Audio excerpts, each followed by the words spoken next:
ಗಣೇಶಾಯ ನಮಃ. ಶ್ರೀ ಗುರು ಸಿದ್ಧಾರೂಢಾಯ ನಮಃ. 34ನೇ ಅಧ್ಯಾಯ. ಸಕಲ ದೇವರ ದೇವನು ನೀನಖಿಲ ಯೋಗಿ ಗಣೇಶನು, ನಿಖಿಲ ಭೂತಾದಿಗಳ ಬಾಧೆ ಸೇವೆಯಿಂದಲೇ ಕಳೆವನು. ಪ್ರೀತಿಯಂ ನೈವೇದ್ಯವನು ನಿಜ ಭಕ್ತನಿಂ ಸ್ವೀಕರಿಸುವಿ. ಆತ್ಮಹತ್ಯೋದುಕ್ತನಾದವ ನಿಶ್ಚಯನ್ನಿ ಒಲೆದಿಯುವಿ. ಶ್ರೀ ಸಿದ್ಧಾರೂಢ ಭಗವಂತನೇ, ಎಲ್ಲ ಪ್ರಾಣಿಗಳ ಮೇಲೆ ನಿನ್ನ ಸತ್ತಾ ಇರುವುದು. ನಿನ್ನ ಸಗುಣ ರೂಪವನ್ನು ನೋಡಿದ ಮಾತ್ರದಿಂದ ಸಂಸಾರದ ಮಮತೆ ಎಲ್ಲ ಓಡಿ ಹೋಗುತ್ತದೆ. ಎಲ್ಲಿಯವರೆಗೆ ನಿನ್ನ ಚರಣಗಳನ್ನು ಕಾಣಲಿಲ್ಲ ಅಲ್ಲಿ ತನಕ ಸಂಸಾರವು ಬಹಳ ಕಠಿಣ ಅನಿಸುತ್ತದೆ. ನಿನ್ನ ಚರಣಗಳನ್ನು ಹೊಂದಿದ ಬಳಿಕ ಸಂಸಾರವನ್ನು ಯಾರು ಗಣನೆಗೆ ತರುವರು? ಒಮ್ಮೆ ಅಮೃತಪಾನ ಮಾಡಿದ ಮೇಲೆ ಮತ್ತೆ ಗಂಜಿ ಕುಡಿಯಬೇಕೆಂದು ಯಾರು ಇಚ್ಛಿಸುವರು? ಹಾಗೆಯೇ ಆನಂದಜನಕನಾಗಿರುವ ನಿನ್ನ ಪಾದಗಳನ್ನು ಯಾವಾತನು ಹೊಂದುವನೋ ಆತನು ಪುನಃ ಸಂಸಾರವನ್ನು ಇಚ್ಛಿಸಲಾರನು. ಸಂಸಾರವೆಂಬುದು ದುಃಖ ಸಾಗರವೇ ಆಗಿರುವುದು. ಅದರೊಳಗೆ ಇದ್ದುಕೊಂಡು ಯಾವ ಮನುಷ್ಯನು ಸುಖ ಭೋಗಿಸುವನೆಂದು ತಿಳಿವನೋ ಅವನಿಗೆ ಪಾಮರನೆನ್ನತಕ್ಕದ್ದು. ವ್ಯರ್ಥವಾಗಿ ಆತನು ಸಂಸಾರದ ಭಾರವನ್ನು ಹೊರುತ್ತಿರುವನು. ಎಲ್ಲ ಶಾಸ್ತ್ರ ಪುರಾಣಾದಿಗಳು ಹೇಳುತ್ತವೆ ಮತ್ತು ಪ್ರತಿಯೊಂದು ಪ್ರಾಣಿಯು ಅನುಭವದಿಂದ ತಿಳಿಯುತ್ತದೆ. ಅದೇನೆಂದರೆ, ಜ್ಞಾನಿಯೊಬ್ಬನ ಹೊರತು ಇತರರು ಸಂಸಾರದಲ್ಲಿದ್ದು ದುಃಖ ಅನುಭವಿಸಲಿಲ್ಲ ಎಂಬ ಹಾಗೆ ಇಲ್ಲವೇ ಇಲ್ಲ. ಜ್ಞಾನಿಗೆ ಸಂಸಾರ ಕಾಣಿಸುತ್ತಿದ್ದರೂ ಅದು ಮಿಥ್ಯೆಯಾಗಿದೆ ಎಂಬ ಬುದ್ಧಿಯಿಂದ ವ್ಯವಹಾರದಲ್ಲಿ ವರ್ತಿಸುವನು. ನಾಟಕದೊಳಗೆ ವೇಷಧಾರಿಯು ಹೇಗೆ ನಟಿಸುವನು ಅದೇ ಪ್ರಕಾರ ಜ್ಞಾನಿಯು ಸಂಸಾರ ಮಾಡುತ್ತಿರುವನು. ಆತನ ಬುದ್ಧಿಯೊಳಗೆ ರಾಗದ್ವೇಷಗಳಿರುವುದರಿಂದ ಚಿತ್ರಪಟ ಸಮಾನವಾಗಿ ಈ ಜಗತ್ತನ್ನು ನೋಡುತ್ತಿದ್ದಾನೆ. ಕರ್ಮ ಮಾಡುತ್ತಿದ್ದರೂ ಆತನಿಗೆ ಲೇಷ ಮಾತ್ರವೂ ಕರ್ತೃತ್ವ ಭಾವವಿಲ್ಲದೆ ಆತನ ಮೋಹವೆಲ್ಲ ವಿಶೇಷವಾಗಿ ಹೋಗಿರುತ್ತದೆ. ಸಂಸಾರದಲ್ಲಿ ಮೋಹವೇ ಎಲ್ಲ ದುಃಖಕ್ಕೆ ಮೂಲವಾಗಿರುವುದು. ಅದರ ನಾಶದಿಂದ ಸಂಸಾರವು ಸುಖಮಯವಾಗಿರುವುದು. ಆದರೆ ಆತ್ಮಜ್ಞಾನದ ವಿನಃ ಈ ಮೋಹ ಪಟಲವು ಸಂಪೂರ್ಣವಾಗಿ ನಾಶವಾಗುವುದಿಲ್ಲ. ಇಂಥ ಮಹತ್ತರವಾದ ಆತ್ಮಜ್ಞಾನವು ಸದ್ಗುರುವಿನ ಹತ್ತಿರ ಇರುತ್ತದೆ. ಅದನ್ನು ಬೇಕಾದವರಿಗೆ ಆತನಿಂದ ಪಡೆದುಕೊಳ್ಳಲಿಕ್ಕೆ ಬರುವುದು. ದೀನಭಾವದಿಂದ ಶರಣು ಬಂದ ಭಕ್ತರಿಗೆ ಆತನು ಈ ಜ್ಞಾನವನ್ನು ಕೊಡುತ್ತಾನೆ. ಆ ಸದ್ಗುರುವಾದ ಸಿದ್ಧದಯಾಳನನ್ನು ಹುಬ್ಬಳ್ಳಿಯೊಳಗೆ ಬಂದು ಇರುತ್ತಿದ್ದು ಜಾತ ಪಕ್ಷಿಗಳಿಗೆ ಮೇಘದಂತೆ ಜ್ಞಾನ ಬೇಡುವವರಿಗೆ ಜ್ಞಾನವನ್ನು ಅರ್ಪಿಸುತ್ತಾನೆ. ಈಗ ಚರಿತ್ರ ಕಥನವನ್ನು ಕೇಳುವಂಥವರಾಗಿರಿ. ಈ ಸಿದ್ಧ ಸದ್ಗುರುವಿನ ಅನಂತವಾಗಿರುವ ಗುಣಗಳನ್ನು ಶ್ರವಣ ಮಾಡಿದ ಮಾತ್ರದಿಂದ ಮನವೇ ಉನ್ಮನವಾಗಿ ಅಲ್ಲಿ ಜೀವನ ಜ್ಞಾನವನ್ನು ಹೊಂದುತ್ತಾನೆ. ಕೊಂಕಣದೊಳಗೆ ಬ್ರಾಹ್ಮಣ ದಂಪತಿಗಳಿದ್ದರು. ಆ ಪೈಕಿ ಸ್ತ್ರೀಗೆ ಭೂತ ಉಪದ್ರವವಾಗಿದ್ದು ಏನು ಮಂತ್ರೌಷಧಿಗಳನ್ನು ಮಾಡಿದರೂ ಆ ವಿಪತ್ತು ಕಳೆಯಲಾಗದೆ ನರಸೋಪವಾಡಿಗೆ ಹೋಗುವಂಥವರಾದರು. ವಾಡಿಗೆ ಹೋಗಿ ನರಸಿಂಹ ಸರಸ್ವತಿ ಸ್ಥಾನದಲ್ಲಿ ಪ್ರಾರ್ಥಿಸಿದ್ದೇನೆಂದರೆ, ಸ್ತ್ರೀಯ ದೇಹ ಸ್ಥಿತಿಯು ನೆಟ್ಟಗಾದರೆ 100 ರೂಪಾಯಿಗಳನ್ನು ಚರಣಕ್ಕೆ ಅರ್ಪಿಸುವೆವು. ಹೀಗೆ ಪ್ರಾರ್ಥಿಸಿ ಅಲ್ಲಿ ಪ್ರೇಮದಿಂದ ದೇವರ ಸೇವಾ ಮಾಡುತ್ತಾ ಇರುತ್ತಿದ್ದರು. ಕೆಲವು ಕಾಲ ಸೇವಾ ಮಾಡಿದ ಮೇಲೆ ಒಂದಾನೊಂದು ರಾತ್ರಿ ಆ ಸ್ತ್ರೀಯು ಮಲಗಿದಾಗ ನರಸೋಬನು ಸ್ವಪ್ನದಲ್ಲಿ ಬಂದು ಹೇಳಿದ್ದೇನೆಂದರೆ, ನೀನು ಬೇಗನೆ ಇಲ್ಲಿಂದ ಹೊರಟು ಹುಬ್ಬಳ್ಳಿಯಲ್ಲಿರುವ ಶ್ರೀ ಸಿದ್ಧಾರೂಢ ಕಡೆಗೆ ಹೋಗು. ನಾನೇ ಈ ಶರೀರ ಧಾರಣ ಮಾಡಿ ಸಿದ್ಧಾರೂಢ ರೂಪದಿಂದಿದ್ದೇನೆ. ಆ ರೂಪದಿಂದಿರುವ ನನ್ನನ್ನು ನೀನು ಸೇವಿಸಿದ್ದಾದರೆ ನಿನ್ನ ಮೇಲೆ ದುಷ್ಟನಾಗಿ ನಿಶ್ಚಯವಾಗಿ ಕೃಪಾ ಮಾಡುವೆನು. ಈ ಪ್ರಕಾರ ಅಭಯವಚನವನ್ನು ಕೇಳಿ ಆ ಸ್ತ್ರೀಯು ನಿದ್ರೆಯಿಂದ ಎಚ್ಚೆತ್ತು ಪತಿಗೆ ಎಬ್ಬಿಸಿ ಸ್ವಪ್ನ ವೃತ್ತಾಂತವನ್ನು ಹೇಳಿ ಈಗಲೇ ಹುಬ್ಬಳ್ಳಿಗೆ ಹೋಗೋಣ ಎಂದರು.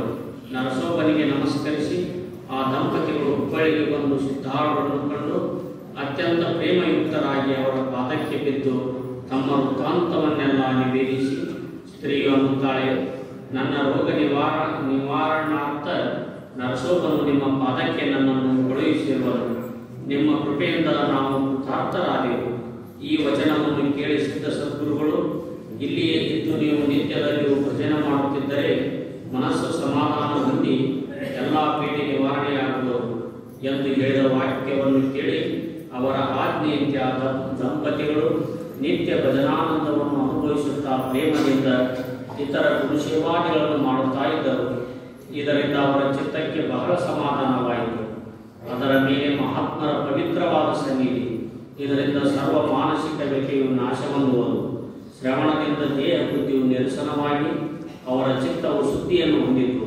ಸ್ತ್ರೀಯ ಭೂತಪಾದೆಯೂ ಸಹ ನಿಶೇಷವಾಗಿ ಹೋಯಿತು ಮತ್ತು ಅವರು ಬಹಳ ಆನಂದಯುಕ್ತರಾದರು. ಸಿದ್ಧ ಚರಣಗಳಿಗೆ ನಮನ ಮಾಡಿ ಆ ಸ್ತ್ರೀಯು ಅನ್ನುತ್ತಾಳೆ, ಹೇ ದಯಾಳುವಾದ ಸಿದ್ಧನಾಥನೇ, ನಿನ್ನ ಕೃಪೆಯಿಂದ ಸರ್ವವ್ಯತೆ ನಾಶವಾಯಿತು. ಆದರೆ ನಿನ್ನ ಚರಣ ಪ್ರೇಮದಿಂದ ನಾವು ಭರಿತರಾಗಿ ಊರಿಗೆ ಹೋಗಬೇಕೆಂದು ನಮಗೆ ಅನಿಸುವುದಿಲ್ಲ.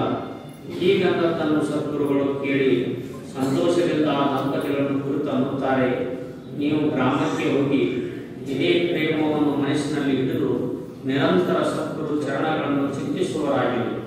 ಈ ಪ್ರಕಾರ ಸದ್ಗುರು ವಚನವನ್ನು ಕೇಳಿ ದಂಪತಿಗಳು ಆನಂದದಿಂದ ಅವರ ಚರಣಕ್ಕೆ ನಮಿಸಿ ಆಜ್ಞೆ ಪಡೆದುಕೊಂಡು ತಮ್ಮ ಗ್ರಾಮವನ್ನು ಕುರಿತು ಹೊರಟು ಹೋಗುವಂತವರಾದರು. ತಮ್ಮ ಊರಿಗೆ ಪ್ರಾಪ್ತರಾಗಿ ಮನಸ್ಸಿನಲ್ಲಿ ಚಿಂತೆ ಮಾಡುತ್ತಾರೆ. 100 ರೂಪಾಯಿಗಳನ್ನು ಕೊಡಬೇಕು ಎಂದು ನರಸೋಬನಿಗೆ ಪ್ರಾರ್ಥಿಸಿದ್ದೆವು. ಆದರೆ ಈಗ ಶ್ರೀ ಸಿದ್ಧಾರೂಢ ಕೃಪೆಯಿಂದ ಗುಣ ತಂದಿರುವಾಗ ರೂಪಾಯಿಯಾಗಿ ಕೊಡಬೇಕು ಎಂಬ ಸಂಶಯವಿದೆ. ಹೀಗೆ ಚಿಂತಿಸುತ್ತಾ ಮಲಗಿದ್ದಾಗ ಸ್ವಪ್ನದಲ್ಲಿ ಸ್ತ್ರೀಗೆ ನರಸೋಬನು ಕಾಣಿಸಿಕೊಂಡು ಹೇಳಿದ್ದನೆಂದರೆ, ಬೇಡಿಕೊಂಡ ಹಣವನ್ನು ಸಿದ್ಧಾರೂಢರಿಗೆ ಕೊಡು. ಹೀಗೆಂದು ಆ ಮಹಾತ್ಮನು ಅಂತರ್ಧಾನವನ್ನು ಹೊಂದುವಂತವನಾದನು. ಆಗ ಸ್ತ್ರೀಯು ಗತಿಗೆ ತನ್ನ ಸ್ವಪ್ನದಲ್ಲಿ ನರಸೋಬನು ಬಂದು ಹರಕೆ ಹಣವನ್ನು ಸಿದ್ಧಾರೂಢರಿಗೆ ಕೊಡಬೇಕೆಂದು ಹೇಳಿರುತ್ತಾನೆ ಎಂದು ಅಂದಳು. ಪತಿಯಾದರೂ ಅದು ಮಹಾ ಆಜ್ಞೆ ಎಂದು ಸ್ತ್ರೀ ಸಮೇತ ಆ ಕೂಡಲೇ ಹುಬ್ಬಳ್ಳಿಗೆ ಹೊರಟು ಬಂದು ಸಿದ್ಧಾರೂಢರಿಗೆ ಭೇಟಿಯಾಗಿ ಇಬ್ಬರು ಧೈರ್ಯ ಭಾವದಿಂದ ಪ್ರಾರ್ಥಿಸುತ್ತಾರೆ. ಈ ಪ್ರಭು, ಸ್ತ್ರೀಗೆ ಆರೋಗ್ಯವಾದರೆ 100 ರೂಪಾಯಿ ನರಸೋಬನಿಗೆ ಅರ್ಪಿಸುವೆವು ಎಂದು ಹರಕೆ ಬೇಡಿಕೊಂಡಿದ್ದೆವು. ಆದರೆ ನಿಮ್ಮ ಕೃಪೆಯಿಂದ ಬಾಧೆಯು ನಿವಾರಣವಾಯಿತು. ಈಗ ಹಣವನ್ನು ಯಾರಿಗೆ ಕೊಡಬೇಕು ಎಂದು ಚಿಂತೆ ಮಾಡುತ್ತಿರುವ ಆಕೆ ಸ್ವಪ್ನದಲ್ಲಿ ನರಸೋಬನು ಬಂದು ಹರಕೆ ಹಣವನ್ನು ತಮಗೆ ಅರ್ಪಿಸಬೇಕೆಂದು ಆಜ್ಞೆ ಮಾಡಿದನು. ಆದ್ದರಿಂದ ಹಣವನ್ನು ಕೊಡುವ ಉದ್ದೇಶದಿಂದ ಇಲ್ಲಿಗೆ ಈಗ ಬಂದಿರುವೆವು. ಹೀಗೆಂದು 100 ರೂಪಾಯಿಗಳನ್ನು ಸದ್ಗುರುಗಳ ಚರಣಗಳನ್ನಿಟ್ಟು ಅವರ ಆಶೀರ್ವಾದವನ್ನು ಪಡೆದುಕೊಂಡು ತಮ್ಮ ಸ್ವಗ್ರಾಮಕ್ಕೆ ಹೋಗುವಂತವರಾದರು. ಅವರು ಸದ್ಗುರು ಭಜನವನ್ನು ಅಖಂಡ ಮಾಡುತ್ತಾ ಆತನ ಪಾದದಲ್ಲಿ ಅವರಿಗೆ ಅನನ್ಯ ಭಕ್ತಿ ಉತ್ಪನ್ನವಾಯಿತು. ಅವರು ಸಕಾಮ ಭಕ್ತಿಯನ್ನು ಆರಂಭಿಸಿದ್ದರೂ ನಿಷ್ಕಾಮ ಭಕ್ತಿಯು ಪ್ರಾಪ್ತವಾಗಿ ಆ ದಂಪತಿಗಳು ಧನ್ಯರಾದರು. ಸದ್ಗುರುಗಳ ಸನ್ನಿಧಿ ಮಾತ್ರದಿಂದ ಸಕಾಮವಿದ್ದ ಮನಸ್ಸು ನಿಷ್ಕಾಮವಾಗಿ ಹೋಗುವುದು. ಆತನ ಅನುಗ್ರಹವಾದ ಬಳಿಕ ಸ್ವರೂಪಾನುಭವವು ಬರುವುದು. ಹುಬ್ಬಳ್ಳಿ ನಗರದಲ್ಲಿ ನಿರ್ಪಾದಕನೆಂಬ ಭಕ್ತನು ಇದ್ದನು. ಆತನು ಜೀವಿಕಾವೃತ್ತಿ ಏನೊಂದು ಮಾಡದೆ ತನ್ನ ಅಣ್ಣನ ಮನೆಯಲ್ಲಿ ಊಟ ಮಾಡುತ್ತಿದ್ದನು. ಸಿದ್ಧಾರೂಢರ ಮೇಲೆ ಆತನಿಗೆ ಬಹಳ ಶ್ರದ್ಧೆ ಇರುತ್ತಿದ್ದು ನಿತ್ಯ ಮಠಕ್ಕೆ ಬರುತ್ತಿದ್ದನು. ಕೆಲಸವನ್ನು ಬಿಟ್ಟು ಮಠದಲ್ಲಿ ಹೊತ್ತು ಕಳೆಯುತ್ತಾನೆಂದು ಮನೆಯಲ್ಲಿ ಎಲ್ಲರೂ ಆತನಿಗೆ ದೂಷಿಸುತ್ತಿದ್ದರು. ಒಂದು ಕಾಲದಲ್ಲಿ ಆತನ ಬಂದು ಮಾಡಿದ ಪ್ರಾರ್ಥನೆಯಿಂದ ಸದ್ಗುರುಗಳು ನಿರ್ಪಾದಪ್ಪನನ್ನು ಕುರಿತು, ನೀನು ಕೆಲಸವನ್ನು ಬಿಟ್ಟು ಮಠಕ್ಕೆ ಬರಬಾರದು ಎಂದು ಆಜ್ಞೆ ಮಾಡಿದರು. ಸದ್ಗುರು ವಚನವೇ ಪ್ರಮಾಣವೆಂದು ತಿಳಿದು ಆ ನಿರ್ಪಾದಪ್ಪನು ಜೀವಿಕಾವೃತ್ತಿಯನ್ನು ಸ್ವೀಕರಿಸಿದನು. ಒಂದು ದಿನ ಆತನು ಅಣ್ಣನಿಗೆ ಹೇಳಿದ್ದೇನೆಂದರೆ, ನಾನು ನಿತ್ಯದಲ್ಲಿಯೂ ಸಿದ್ಧಾರೂಢರಿಗೆ ನೈವೇದ್ಯ ಒಳಗೆ ಕೊಡುವೆನು. ಹೀಗೆ ಅದನ್ನು ಕೇಳಿ ಆ ಬಂದು ಇವನಿಗೆ ಬೈದು, ನೀನು ನಿತ್ಯದಲ್ಲಿ ಹೀಗೆ ಮಾಡಿದರೆ ಮನೆಯನ್ನು ಹಾಳು ಮಾಡಿವಿ ಎಂದು ಅಂದನು. ನಿರ್ಪಾದಪ್ಪನ ಮನಸ್ಸಿನಲ್ಲಿ ನಿತ್ಯದಲ್ಲಿಯೂ ಸದ್ಗುರುಗಳಿಗೆ ಪ್ರೇಮದಿಂದ ಉಣ್ಣಿಸಬೇಕೆಂದಿತ್ತು. ಆದರೆ ಈಗ ಅಣ್ಣನ ಪ್ರತಿಬಂಧಕ ಬಂದಿದ್ದರಿಂದ ತನಗೆ ನೀಡಿದ್ದ ಅರ್ಧ ಭಾಗವನ್ನಾದರೂ ಸದ್ಗುರುಗಳಿಗೆ ಅರ್ಪಿಸಬೇಕೆಂದು ನಿಶ್ಚಯಿಸಿದನು. ಹೀಗೆ ನಿಶ್ಚಯವನ್ನು ಮಾಡಿ ನಿತ್ಯ ತಾನು ಊಟಕ್ಕೆ ಕುಳಿತಿರುವಾಗ ತನಗೆ ನೀಡಿದ್ದರ ಅರ್ಧ ಭಾಗವನ್ನು ವೃತ್ತ ಮಾಡಿ ಇಟ್ಟು ಭೋಜನಾನಂತರ ಅನ್ನವನ್ನು ತೆಗೆದುಕೊಂಡು ಸಿದ್ಧಾಶ್ರಮಕ್ಕೆ ಓಡುತ್ತಾ ಮಠದ ಒಳಗೆ ಅದನ್ನು ತೆಗೆದುಕೊಂಡು ಹೋಗಿ ಸದ್ಗುರುಗಳಿಗೆ ಅರ್ಪಿಸುವನು. ಆತನ ಆ ಪ್ರೇಮದ ಅನ್ನದೊಳಗಿಂದ 4 ಗ್ರಾಸಗಳನ್ನು ಸದ್ಗುರುಗಳು ಸೇವಿಸಿ ಬಹಳ ಆನಂದ ಪಡುತ್ತಿದ್ದರು. ಒಮ್ಮೆ ನಿರ್ಪಾದಪ್ಪನ ಅಣ್ಣನು ಸದ್ಗುರುಗಳಿಗೆ ಭೇಟಿಯಾದಾಗ ಸಿದ್ಧರು ಆತನನ್ನು ಕುರಿತು, ನೀನು ನಿತ್ಯ ಮಠಕ್ಕೆ ಯಾತಕ್ಕೆ ನೈವೇದ್ಯವನ್ನು ಕಳುಹಿಸುತ್ತಿ? ಮನೆಯಲ್ಲಿರುವ ಮೂರ್ತಿಗೆ ನೈವೇದ್ಯ ತೋರಿಸಬೇಕು ಎಂದು ಅಂದದ್ದು ಕೇಳಿ ಆತನು, ನಾನು ಮಠಕ್ಕೆ ನೈವೇದ್ಯ ಎಂದೂ ಕಳುಹಿಸಲಿಲ್ಲ ಎಂದು ಅಂದನು. ಆಗ ಸದ್ಗುರುಗಳು, ನಿನ್ನ ತಮ್ಮ ನಿರ್ಪಾದಕನು ನಿತ್ಯ ಅನ್ನ ತೆಗೆದುಕೊಂಡು ಬರುತ್ತಾನೆ ಅಂದರು. ಆಗ ಆತನು ಮನೆಗೆ ಹೋಗಿ ನಿರ್ಪಾದಕನಿಗೆ, ನಾಳೆಯಿಂದ ನೀನು ಮಠಕ್ಕೆ ನೈವೇದ್ಯ ಒಯ್ದರೆ ನಿನಗೆ ಸದ್ಗುರು ಆಣೆ ಇರುವುದು, ನೈವೇದ್ಯ ಒಯ್ಯಬಾರದು ಎಂದು ಹೇಳಿದನು. ನಿರ್ಪಾದನು ಬಹಳ ಕೋಳೆ ಸ್ವಭಾವದವನಿದ್ದು ಕಪಟವೇನೆಂದು ಆತನಿಗೆ ತಿಳಿಯುತ್ತಿದ್ದಿಲ್ಲ. ಆತನು ಅಣ್ಣನನ್ನು ಕುರಿತು, ನನಗೆ ನೀಡಿದರೊಳಗಿಂದ ನಾನು ಅರ್ಧ ಭಾಗವನ್ನು ಸದ್ಗುರುಗಳಿಗೆ ಅರ್ಪಿಸುತ್ತಿದ್ದೆ ಎಂದು ಅಂದದ್ದು ಕೇಳಿ ಅಣ್ಣನು, ಹಾಗಾದರೆ ನೀನು ಹೆಚ್ಚಿಗೆ ನೀಡಿಸಿಕೊಂಡು ಉಣ್ಣುತ್ತಿದ್ದಿ ಎಂದು ಆತನಿಗೆ ಹೇಳಿದ್ದನ್ನು ಕೇಳಿ ನಿರ್ಪಾದಪ್ಪನು ಅತ್ಯಂತ ಚಿಂತಾಕ್ರಾಂತನಾದನು. ಮರುದಿವಸ ಅಣ್ಣನು ಬಂದು ನೋಡುವಾಗಿ ನಿರ್ಪಾದಪ್ಪನಿಗೆ ಉಣ್ಣಲಿಕ್ಕೆ ನೀಡಿತ್ತು. ಆದರೆ ಆತನು ಉಣ್ಣಲೊಲ್ಲನು. ಅಣ್ಣನು ವಿಚಾರಿಸಿದಾಗ ನಿರ್ಪಾದಪ್ಪನು, ನೈವೇದ್ಯ ಸಿದ್ಧಾರೂಢರಿಗೆ ಇಲ್ಲೇ ಅರ್ಪಣೆ ಮಾಡಿಯೇ ಉಣ್ಣುವೆನು ಎಂದೆನ್ನುತ್ತಾ ತನಗೆ ಬಡಿಸಿದ ತಾಟು ತೆಗೆದುಕೊಂಡು ಏಕಾಂತ ಸ್ಥಾನಕ್ಕೆ ಹೋದನು. ಒಂದು ಕೋಣೆ ಬಳಿಗೆ ಹೋಗಿ ಸಿದ್ಧ ಸಮರ್ಥನನ್ನು ಕುರಿತು, ಹೇ ದಯಾಳು ಸಿದ್ಧಮೂರ್ತಿಯೇ, ನಿನ್ನ ವಿನ ನನಗೆ ಮತ್ತೊಬ್ಬ ಮಿತ್ರನ್ಯಾವನಿದ್ದಾನೆ. ಆದ್ದರಿಂದ ಈ ಸಮಯದಲ್ಲಿ ಓಡುತ್ತಾ ಬರುವಂತವನಾಗು. ಹೇ ಗುರುರಾಯನೇ, ನಿನಗೆ ನಿತ್ಯದಲ್ಲಿಯೂ ಅನ್ನವನ್ನು ಕೊಡುತ್ತಿದ್ದೆ.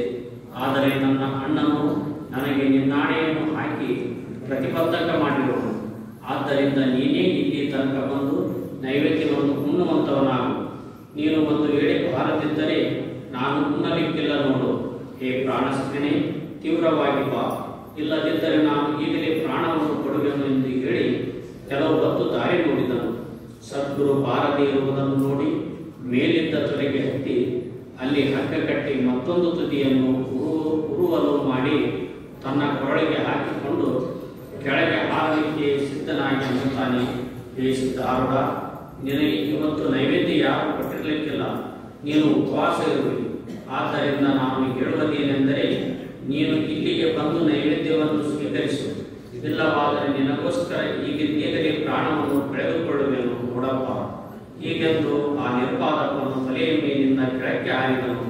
ಆ ಕೂಡಲೇ ಸದ್ಗುರು ಅಲ್ಲೇ ಪ್ರಕಟನಾಗಿ ಆತನನ್ನು ಮೇಲಿಂದ ಮೇಲೆ ಹಿಡಿದು ಅವನ ಕಂಠದೊಳಗಿಂದ ಉರಲನ್ನು ಬಿಚ್ಚಿ ನೆಲಕ್ಕೆ ಮೆಲ್ಲಗೆ ಇಳಿಸಿದನು. ಆಗ ಸದ್ಗುರುವನ್ನು ಕುರಿತು ನಿರ್ಪಾದನು, ನೀನು ಚಲೋ ಬಂದಿ, ನೀನು ನನ್ನ ಗೆಳೆಯನೆಂಬುದು ಸತ್ಯವು.